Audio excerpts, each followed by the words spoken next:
Et nous sommes en direct avec le journaliste Antoine Glaser. Bonsoir. Alors on a bien vu dans le sujet qu'il y a cette posture de dire tout sauf la France, mais ce schéma russe qui se répète un peu partout en Afrique. En quoi finalement est-il si différent de la présence française en Afrique jusqu'à présent? La présence française en Afrique, c'était une présence politique, militaire, financière. La France faisait un peu le go-between avec les organismes internationaux comme le FMI et la Banque mondiale.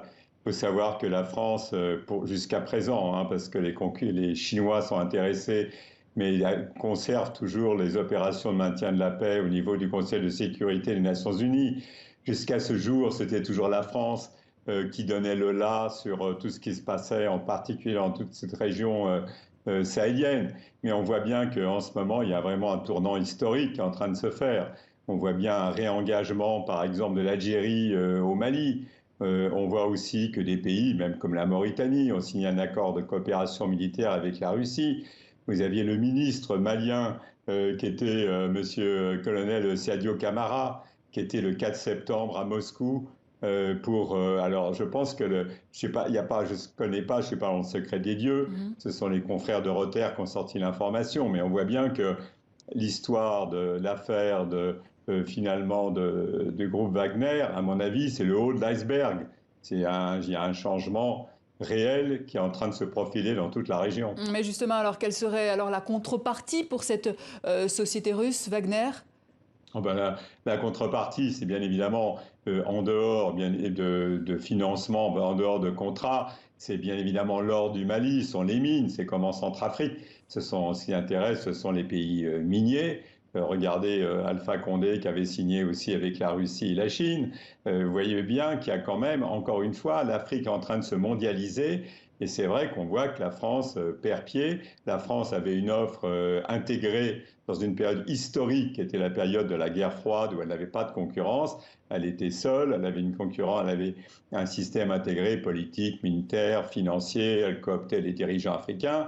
Là, on a l'impression que c'est comme un gros bateau, on est à une fin de guerre froide, sauf qu'il y a un retour finalement aux grandes puissances sur ce continent. Mais quelles sont les relations alors entre la junte militaire au pouvoir actuellement et la Russie?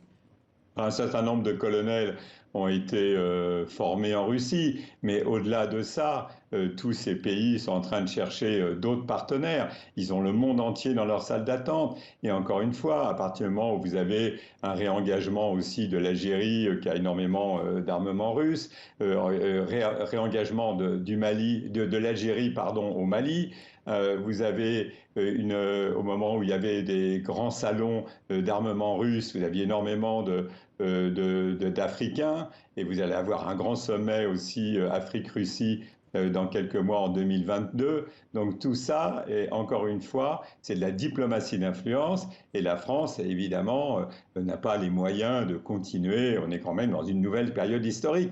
Donc c'est très difficile pour la France d'accepter finalement de jouer un autre rôle que le rôle qu'elle jouait précédemment. Mais concrètement, est-ce que la France, qui a annoncé pourtant la fin de l'opération Barkhane et la réduction des effectifs militaires français dans le pays, a les moyens d'empêcher la concrétisation de ces contrats avec Wagner? Bah, vraiment, la France, d'abord, il faut savoir qu'au Conseil de sécurité des Nations Unies, vous avez la Chine et la Russie, bien évidemment. Par exemple, quand la France a essayé de les faire condamner aussi un certain nombre d'exactions de Russes en Centrafrique, elle n'a jamais réussi. Maintenant, les pays africains ne votent plus comme un seul homme les résolutions françaises.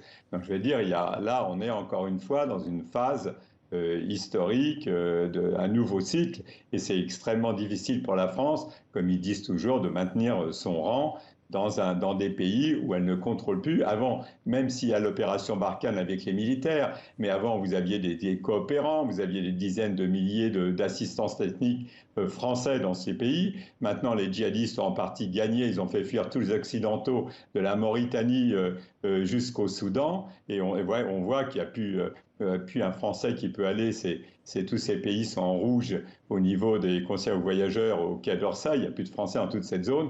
Donc, encore une fois, il faut prendre la mesure qu'on est dans une nouvelle période avec des populations qui vont faire un certain nombre de choix. Vous avez bien évidemment des intérêts économiques importants, mais vous avez aussi des diplomaties d'influence. Et comme au niveau de l'Europe, il n'y a personne, la France n'a pas réussi à entraîner l'ensemble de ses partenaires européens, et c'est pour ça que quelque part, elle a énormément de difficultés à se maintenir. À chaque fois qu'elle recule, comme l'opération Sangaris en Centrafrique, les Russes sont arrivés. La Libye, c'est le sud de la Libye, ce sont quand même les rebelles tchadiens étaient armés aussi par Wagner, enfin entraînés par Wagner, pardon. Et donc, je veux dire, on voit bien qu'il y a une pression extrêmement forte sur l'ensemble de cette zone sahélo-saharienne. Antoine Glaser, merci pour votre analyse.